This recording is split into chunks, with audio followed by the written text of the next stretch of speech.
hebohnya itu ketika pemilihan jadi. Ketika sudah terpilih, kita nggak pernah tahu what next. kita nggak pernah tahu apa yang bakal dibuat, apa yang ditinggalkan. Mungkin ada levelnya, nanti level berarti. Duta pariwisata itu kan kalau dia menang misalkan dia kemudian artinya apa, Bang? Orientasi duta ini adalah untuk perlombaan, bukan untuk penebaran manfaat. Kita tahu dampaknya paling apa namanya, objek wisata kita itu atau pariwisata kita itu lebih dipromosikan. Promosi. Kalau, Penting itu. ya penting memang, tapi kalau ini fungsinya lebih bagus kita sewa selebgram.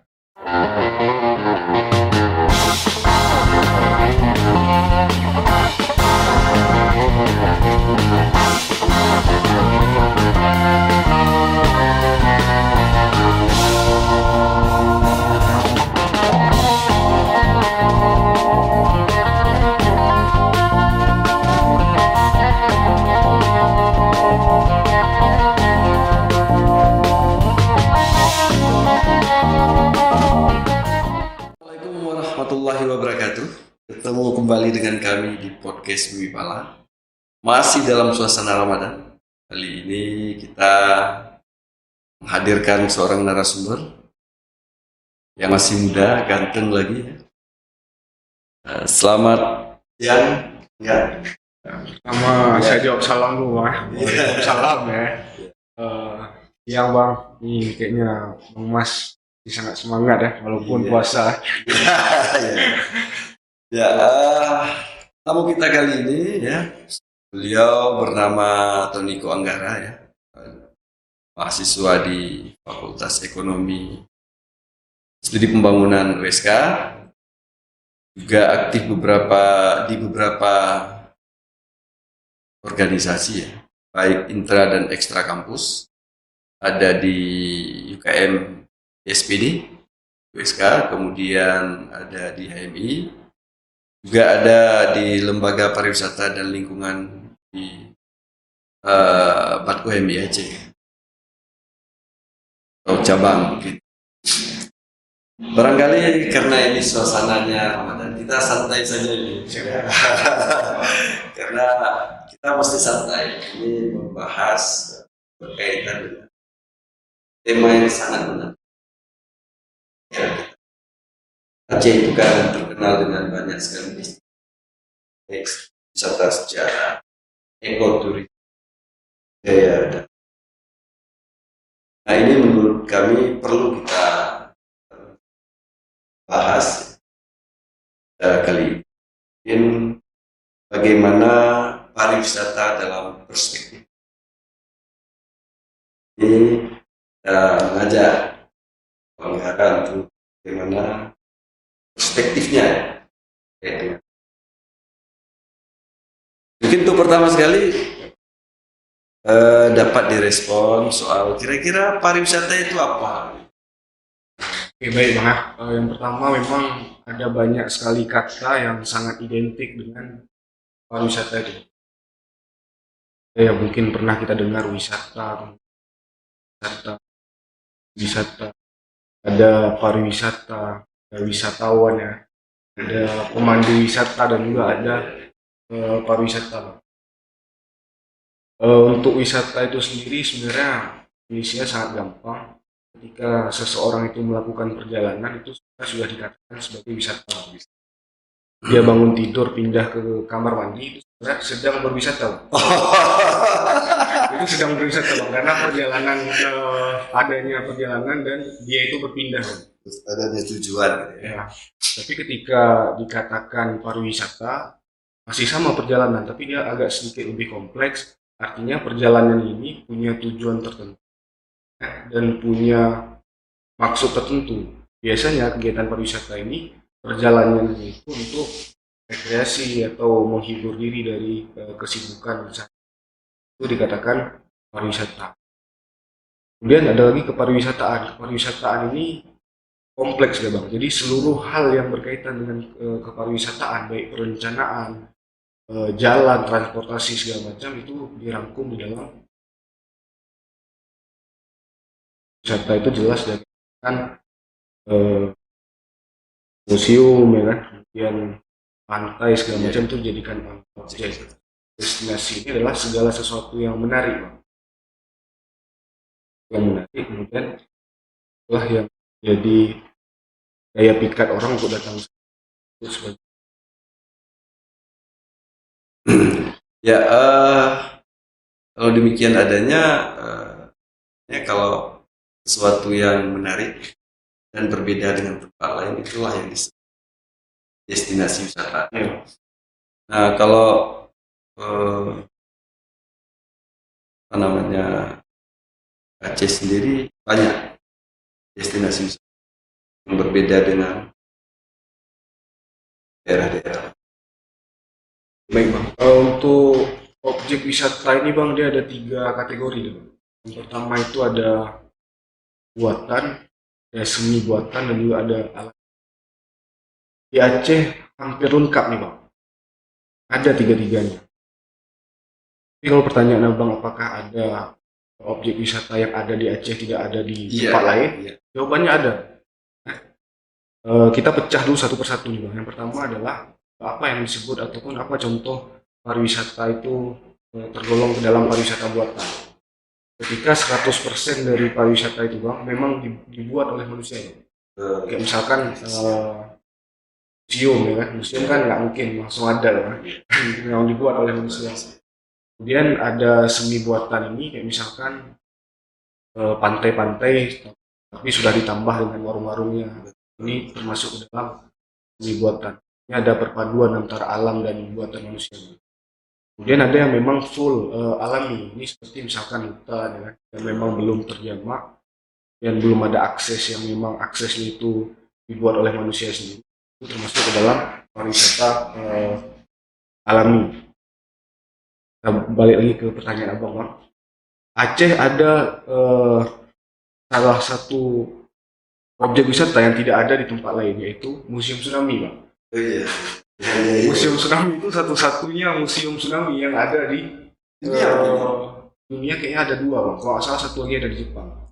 Kalau tidak salah, Bang, tapi untuk di Indonesia satu-satunya objek wisata buatan yang ada di Aceh tapi tidak ada di tempat lain itu adalah Museum Tsunami. Kalau pantai kan banyak, Bang, pantai, gunung banyak. Terus dalam perspektif Angga sebagai seorang mas, kan kabarnya kalau kita kembangkan dunia pariwisata ini bertentangan dengan Islami begitu ya. Ini pandangan Angga seperti Baik, Bang. Kalau kita kembali ke definisi dari pariwisata itu sendiri, Bang, sebenarnya secara definisi tidak ada yang salah, ya. Budaya yang kita pakai. Malahan ketika sebuah budaya itu menjadi sesuatu yang melekat di masyarakat, kalau dikelola dengan baik, Bang, itu juga bisa jadi sebuah pariwisata yang bagus. Misalkan kalau kita identik dengan syariat Islam, itu kan kita bisa kampanyekan atau promosikan mengenai, dan pun sosial kultural ini memang tidak bisa dipisahkan dari ya. Kalau sosial budayanya kita itu Islami, kan nggak mungkin kita buat kayak di Bali, Bang. Kita harus buat dengan penyesuaian. ini kalau kepentingannya itu ini menghasilkan enggak? Kepentingannya kita kembangkan ini untuk masyarakat seperti apa? Untuk daerah kita juga. Saya kebetulan pernah alhamdulillah sudah kantongi dan sudah pernah mengikuti pelatihan ke Banten, Bang, mengenai lingkungan. Dan kalau kita lihat, Bang, pantai di sana tuh nggak Biasa saja ya. ya biasa saja, nggak melebihi pantai-pantai yang ada di kita, Bang. Iya. Ya. Tapi pengelolaannya itu bagus. Artinya, Bang, sebenarnya bukan soal seberapa bagus tempat itu, tapi seberapa bagus pengelolaan tempat tersebut. Ya. Kalau kita lihat di luar daerah kita, Bang, banyak tempat yang tidak bagus, tapi pengelolaannya bagus. Kenapa tempat-tempat ini perlu dikelola dengan bagus? banyak tempat pariwisata ini bang, ketika dia tidak dikelola dengan bagus, dia nanti bakal secara keuntungannya bakal sedikit. Artinya, misalkan nih bang, ada pemandian ya, pemandian alami misalnya. Betul. Pemandian alami kalau seandainya tidak dikelola dengan bagus, tidak ada kelompok pariwisatanya, dari sisi hasil menghasilkannya itu kecil. Artinya kalau tidak ada pengelolaan yang matang, yang paling manfaat yang bisa didapatkan masyarakat itu cuma uang parkir. Nah, tapi kalau seandainya dikelola dengan bagus, ya kan, banyak hal yang bisa kita masukkan, kita programkan dengan eh, kerjasama lintas sektor, itu bakal menghasilkan. Jangan nanti masyarakat ketika sebuah tempat wisata itu, objek wisata itu, masyarakat hanya sebagai masyarakat lokal, hanya sebagai penonton, gitu ya. Bagaimana diintegrasikan kepentingan masyarakat ya, di satu sisi ya pada dan kepentingan pengembangan objek wisata itu pada sisi yang lain ya, sehingga menjadi sama-sama diuntungkan. Nah kalau pemerintah sendiri bagaimana? Misalnya kita kan ada target, pemerintah daerah kan punya target ya. Gimana skenario biar lebih ada PAD-nya di sektor ini? Menurut Anda seperti apa? Untuk sisi PAD-nya bang, jelas pariwisata ini salah satu bantu bang. Pertama, kan yang punya apa namanya usaha-usaha di bidang pariwisata kayak misalkan rumah makan, kemudian hotel-hotel, kemudian lapak-lapak parkir ini kan ada pajaknya nih. Dan pajak itu kan di store ataupun diberikan kepada daerah. Artinya semakin banyak objek wisata yang ada di daerah tersebut, semakin bagus kepariwisataannya, semakin banyak orang yang berkunjung. Ya, tempat-tempat pariwisata itu ya, ataupun kegiatan-kegiatan pariwisata itu akan lebih banyak sektor PAD terhadap daerah. Cuma kuncinya satu, daerah juga harus ikut andil ya, dan serius nih. Ya, kerjasama stakeholder itu dapat dengan bagus dan tujuannya pun tercapai ya. Ya tadi ada disebutkan bahwa bicara pariwisata itu bukan hanya objeknya saja, tapi ada supporting system, Ya. ada sistem pendukung, ada rumah makan, restoran, kemudian ada lodgement, penginapan, hotel, gitu ya. Kemudian juga ada transportasi yang memadai, gitu. Juga informasi yang update, ya bagi pariwisata, bagi orang yang ingin berkunjung di daerah kita misalnya, itu selalu bisa mengetahui informasi. Terus kalau di apa, yang di objek sendiri itu, yang sedikit berbeda kita dengan daerah lain, Bali yang dicontohkan tadi. Itu ada yang sifatnya budaya yang dilakukan secara setiap hari, misalnya kita lihat kalau kita kunjungi pantai itu kita makan rame-rame itu tetap ada tampil dari apa itu ya. Sementara kita tidak ada, itu seperti apa? Bali kan memang sudah terkenal sebagai provinsi ya, pariwisata di hal yang memang sudah diseriuskan oleh pemerintah dan juga oleh ketika keduanya itu sama-sama kita bisa banyak yang bagus dan juga berkepanjangan untuk di Aceh bisa-bisanya kita buat bang. Kita kan banyak juga nih bang. Kalau di Bali ada tarian kencak, Ya, banyak tarian bang, ada tarian sama dan terus dan segala. Nah tarian-tarian ini digunakan untuk menyambut tamu ya di Bali. Kan kalau saatnya kita langsung buat seperti di Bali bang, takutnya nanti yang nari-nari ini nggak ada yang kontrak, kan orang nggak mungkin nari-nari. oh iya iya iya. Kan nggak mungkin nari-nari. Jadi Iya, iya. harus dimulai dari hal yang kecil-kecil dulu bang. Ketika memang pariwisata ini sudah dianggap memiliki manfaat, yaitu finansial yang terlibat ya, maka kita bisa buat, kita bisa contoh ya. Di Aceh itu kan ada Kanun nomor 8 tahun 2000 tentang ya sudah ada kanun tersendiri ya yang menjelaskan ya, mengatur tentang pariwisata.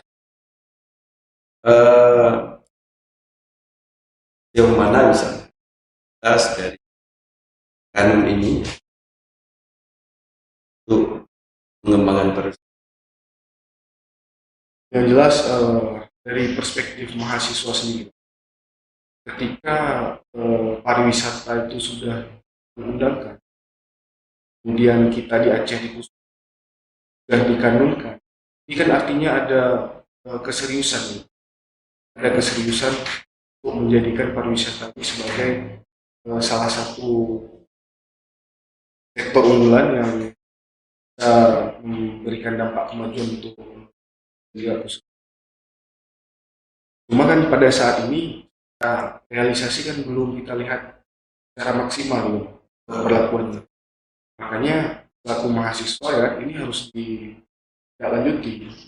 Artinya jangan sampai keseriusan itu cuma ada di ruang-ruang rapat atau dewan kita, ataupun kertas-kertas yang menjadi apa namanya, yang menjadi salinannya gitu bang.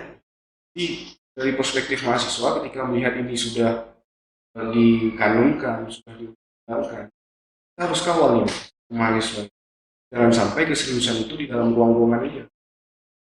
Di luar ruangan itu juga harus kayak apa supaya kita betul merasakan labang manfaat dari itu sendiri. Baik, enggak ya. Tadi sudah kita bahas tentang pariwisata secara. Karena Angga ini orang Aceh Selatan, kita ingin juga perspektif Angga sebagai seorang siswa Aceh Selatan yang menurut saya potensinya luar biasa. Pandangan Angga ini seperti apa? Bagaimana potensi dan apa kira-kira yang harus dilakukan? Oke bang, tadi saya pernah bilang tadi bahwasanya mengikuti pelatihan itu di Bandung. Jadi salah satu syarat untuk mengikuti pelatihan itu diseleksi. Salah satu syaratnya itu adalah kita harus buat karya tulis ilmiah. Kebetulan kemarin itu hanya Isa. Judulnya saya angkat tuh bang, peran duta pariwisata dalam. Oh, peran duta wisata. Oh, pernah jadi duta wisata? Enggak bang. Oh, enggak ya. Tapi saya coba kasih rekomendasi lah. Oh iya. Maksudnya kira-kira apa perannya itu. Dan alhamdulillah tulisan saya ini yang terbaik pada saat itu bang. Oh iya. Dan itu saya masuk tahun berapa itu? 2021. 2021, 2 tahun yang lalu ya. Jadi saya sebutkan di situ bang seluruh objek wisata yang ada di hingga yang wawancara saya pada saat itu bingung dah, kok banyak sekali di tingkat Kabupaten Aceh Selatan aja ada luar biasa banyak objek wisata ya. Ini kabupaten apa nih? Itu kira-kira apa? Apalagi yang tanya ini kan orang Jawa ya. Betul. Artinya yang ingin saya sampaikan bang, luar biasa banyak potensi yang ada di Aceh Selatan. Tapi sayangnya buat saya di situ adalah kalau lihat fakta hari ini dari sekian banyak itu pengelolaan yang bagus hampir tidak ada bang. Hampir tidak ada. Kalaupun ada mungkin 1 ataupun 2 ya. Kalau kita bilang 1 dari 10 ini kan jauh kali nih bang ya kan? Sekali ya. Kecuali 6 dari 10 oke aja nggak masalah ya. Ya tadi ada disebut wisata. Kalau selatan itu namanya, atau di Aceh namanya hari ini itu apa? Agam Inong Duta Wisata.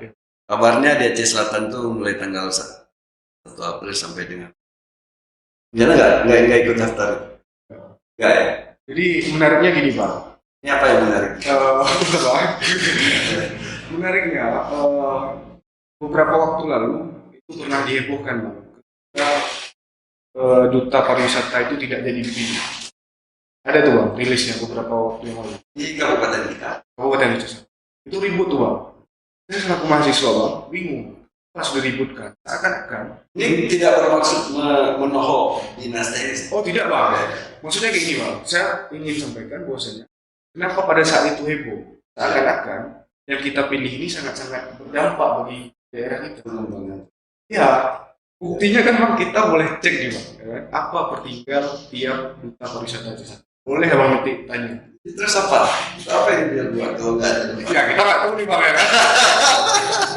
Kita nggak tahu. Dampaknya paling apa namanya, objek wisata kita itu atau pariwisata kita itu lebih dipromosikan. Promosi. Kalau- Penting itu. Ya penting memang. Tapi kalau ini fungsinya lebih bagus kita sewa selebgram atau influencer aja Selatan, lebih berdampak Bang secara story dan snapnya. Kalau seandainya duta ini dianggap sebagai media promosi.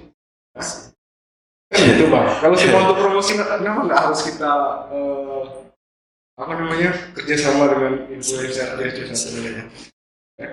Itu yang pertama Bang. Yang kedua, saya dan kawan-kawan itu pernah mendirikan namanya Forum Pengabdian Pemuda Mahasiswa Jasa. Kenapa kemarin itu kami dirikan? Salah satunya adalah Bang, kami melihat selaku mahasiswa Bang, karena itu semuanya mahasiswa, kami melihat Bang, di daerah kita duta ini bukan tendensi Bang, ini boleh kita cek bersama Bang. Duta-duta ini pada saat itu hebohnya itu ketika pemilihan saja. Ya, ketika sudah terpilih, kita nggak pernah tahu. What next?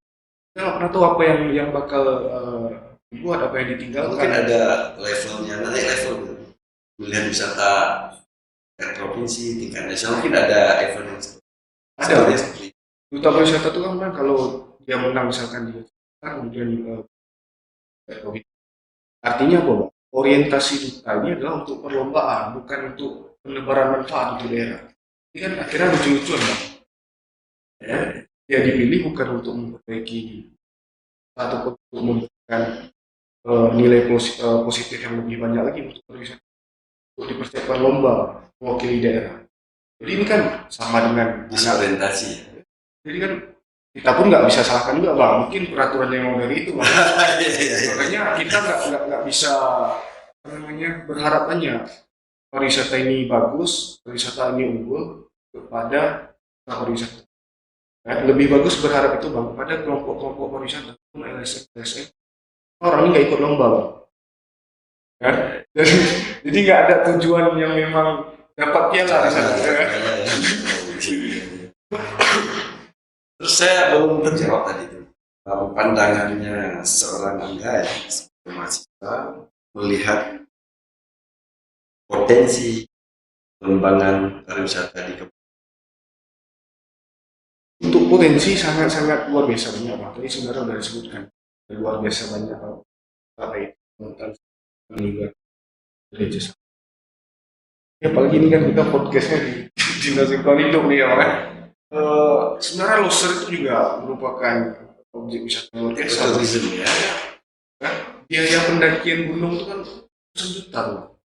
Saya pernah naik ke Bang gunung di saya alhamdulillah udah 3 taman nasional saya datangi. Pertama memang Taman Nasional Gunung Loser Bang, ada belakang Lembang. Yang kedua saya pernah itu ke Taman Nasional Banten Bang. Panglalu ya? Oh, Banten ya? Taman Nasional Ujung Kulon, Banten. Kulon. Karena kemarin pelatih dan 2020 lalu saya pernah naik gunung Taman Nasional Gunung Gede, Panglalu ya? Jawa Barat. Ya. Artinya Bang, menariknya kemarin ketika Menteri Lingkungan Hidup datang ke Aceh, kan maksudnya TNGL itu adalah Taman Nasional tertinggi, terendah dan terlengkap. Artinya kan ini sangat-sangat menarik nih Bang. Lagi untuk orang yang memang tertarik naik gunung. Ini kan sebenarnya objek wisata yang sangat seksi nih Bang. Tapi hari ini kan kita belum lihat hanya jalur-jalur pendakian-pendakian yang memang melibatkan pendaki-pendaki nasional maupun kawan-kawan saya di luar sana pendaki gunung sangat-sangat ingin datang ke Loser, tapi mungkin akses itu ataupun informasi itu yang belum terlalu familiar sehingga orang nggak dapat lah, nggak dapat. Terakhir mungkin enggak ya? Bagaimana perspektifnya pengembangan pariwisata dengan kita, ya, dengan keyakinan kita dengan Islam? Nah, di sana itu kan ada fatwa MPI Aceh nomor 7 tahun 2014 itu mengatur tentang bagaimana pandangan. Untuk pandangan sendiri Pak, ya, pariwisata ini jangan terlalu dianggap sesuatu yang sangat kontras. Kan kita bandingkan pariwisata Aceh, di luar Aceh. Ya, Artinya pariwisata fleksibel, menyesuaikan dengan sosial kultural.